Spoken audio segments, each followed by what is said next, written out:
Good morning traders, কেমন আছো তোমরা? তো বিনিয়োগ পাঠশালা একটা লাইভ ভিডিওতে তোমাদের সবাইকে স্বাগত জানাই। তো আজকে আমি লাইভ ট্রেড করব ব্যাংক নিফটির। তো যেমন আমরা প্রতিদিন লাইভ ট্রেড করি তেমনি আজকেও করছি। তো প্রি মার্কেট সেশন মার্কেটের শেষ হয়ে গেছে। ব্যাংক নিফটি 50 পয়েন্ট মাইনাস এবং নিফটি 25 পয়েন্ট নেগেটিভে ওপেনিং হচ্ছে, ঠিক আছে? তো সেই ক্ষেত্রে আমাদের কি প্ল্যান আছে সেটা আমরা প্রি অ্যানালিসিস ভিডিওতে বলেই দিয়েছি। যদি মার্কেট 50 পয়েন্টের মধ্যে ওপেন হয় ব্যাংক নিফটি ফ্ল্যাট, তাহলে আমরা ফ্ল্যাট হিসাবে কনসিডার করবো, ঠিক আছে? তো এবার ব্যাংক নিফটি ওপেন হচ্ছে 726-এর কাছে, মোটামুটি এই সমস্ত জায়গাতে, ঠিক আছে? তো সেই ক্ষেত্রে কী করবো, আমাদের প্ল্যানিং কী থাকবে? আমাদের প্ল্যানিং পুট সাইডেরই থাকবে, যেটা আমরা প্রিম্যাটিক্যাল অ্যানালিসিসে বলেছিলাম। যদি মার্কেট ফ্ল্যাট ওপেন হয় তাহলে আমরা কী করব, যদি এখন ফ্ল্যাট ওপেন হওয়ার পরে মার্কেট যদি উপর দিকে যেতে শুরু করে সেই ক্ষেত্রে আমরা কী করবো, একটা পুট নেব। দেখা হলো মার্কেট এই সমস্ত জায়গায় ওপেন হয়ে উপর দিকে ভাগতে শুরু করলো, তাহলে আমরা কী করবো, এই সুইং থেকে ক্যান্ডেলের লো এফআইবি ড্র করে তার 0.56 থেকে আমরা পুট নেব। তো এটা হচ্ছে আমাদের প্ল্যানিং। নিফটিরও ওই সেমই থাকবে, ঠিক আছে? নিফটি প্রিভিয়াস ডে নিচে ওপেন হচ্ছে 25,696, সুতরাং সেখান থেকে যদি উপর দিকে যেতে শুরু করে তাহলে এই সুইং থেকে এফআইবি ড্র করবো, তার 0.56 যদি রিলিয়েশন নেয় সেখান থেকে আমরা পুট নেবো, ঠিক আছে? তো এটা হচ্ছে আমাদের প্ল্যানিং। মার্কেট ওপেন হোক, তারপরে আমি তোমাদের সাথে আপডেট করছি। তো চলো ট্রেডার্স, মার্কেট এখনই ওপেন হচ্ছে, ওপেন হতে আর 2-4 সেকেন্ডই বাকি আছে। তো দেখি মার্কেট প্রথম টিকটা কোন দিকে লাগায়। তো মার্কেট ওপেন হয়ে গেছে, নিফটি ব্যাংক নিফটি দুটোই পজিটিভ মুভমেন্ট করার জন্য ট্রাই করছে। ক্লোজিং প্রাইসে ডাইরেক্ট ব্রেকআউট দিচ্ছে, আমি একটু রিফ্রেশ করে নিচ্ছি চারটা।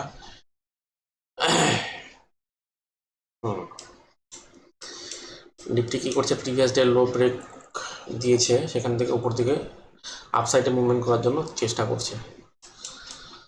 নো ইস্যু, আমাদের দেখতে হবে আমাদের পিভটটা কোথায় আছে। আজকের পিভটটা এখনো হয়নি।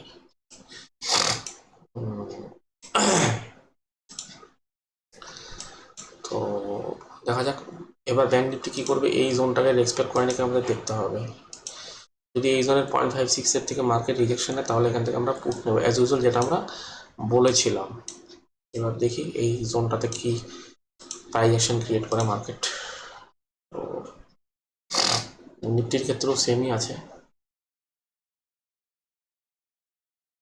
তো এবার আমি আমার ব্যাংক নিফটি চার্টে ফিরে আসছি, এখানে তো রিফ্রেশ করে নিচ্ছি এই চার্টটা।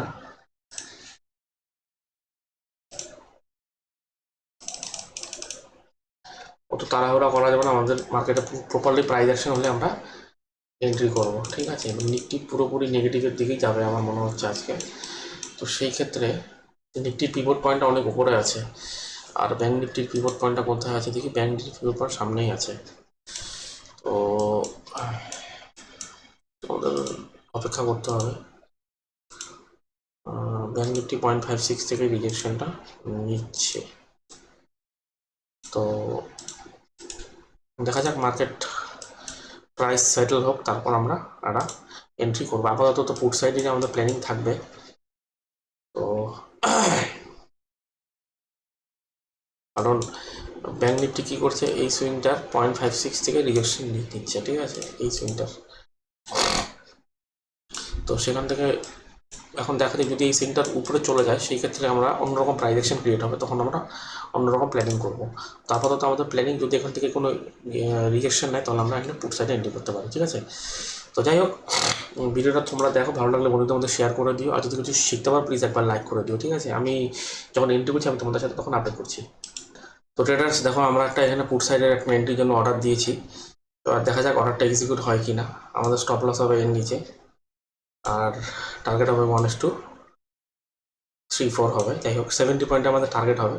এবার অর্ডারটা আমি এখানে দিয়েছি, অর্ডারটা এক্সিকিউট হলে পরে তোমরা দেখতেই পারবে। অর্ডারটা এক্সিকিউট না হলে আমরা ট্রেডটা নিতে পারবো না। এবার দেখা যাক আমাদের অর্ডারটা মার্কেট এক্সিকিউট করে কি না। তো তোমরা ট্রেডটা দেখতে থাকো, যদি ভালো লাগে বন্ধুদের মধ্যে শেয়ার করে দিও, আর পারলে আমার চ্যানেলটাকে সাবস্ক্রাইব করে দিও।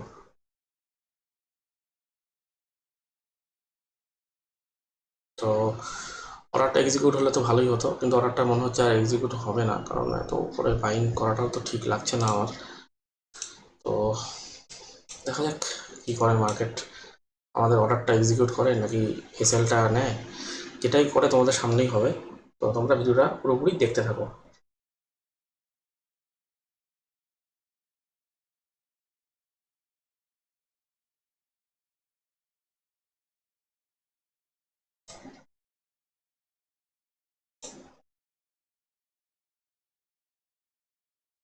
তো আমাদের অর্ডারটা এক্সিকিউট হয়ে গেছে। এবার দেখা যাক মার্কেট আমাদের স্টপ লস দেয় না টার্গেট দেয়, যেটাই দেয় তোমাদের সামনেই হবে, দেখতেই পারবে। তো ভিডিওটা তোমরা পুরোপুরি দেখো, যদি ভালো লাগে বন্ধুদের মধ্যে শেয়ার করে দিও, আর আমার চ্যানেলটাকে প্লিজ একবার সাবস্ক্রাইব করে নিও।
তো ট্রেডার্স দেখো, এখন আমাদের ট্রেডটা মোটামুটি আমাদের প্রফিটের দিকেই চলছে। তো আমরা এত বড় এসএলটা এখন দেবো না, এসএলটা আমরা ট্রেল করে ছোট করে দিচ্ছি। তো 616 টাকার মতন আমাদের এসএল হবে। তো এবার দেখা যাক কি কি করে মার্কেট। আমাদের এসএল হয় না টার্গেট হয়, এখন আমাদের 20 টাকার রিস্ক আছে, 700 টাকার রিস্ক আছে এক লটে ব্যাংক নিফটিতে, ঠিক আছে। টার্গেট আমাদের 2400-2500 টাকা। তো তোমরা ভিডিওটা দেখো, যদি ভালো লাগে থাকে প্লিজ একবার লাইক করে দিও, কমেন্ট করে দিও, আর বন্ধুদের মধ্যে শেয়ার করতে পারো। আর আমার চ্যানেলটাকে প্লিজ একবার সাবস্ক্রাইব করে নাও তোমরা সবাই।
তো দেখো বন্ধুরা, এখানে আমাদের এসএলটা হিট হয়ে গেছে।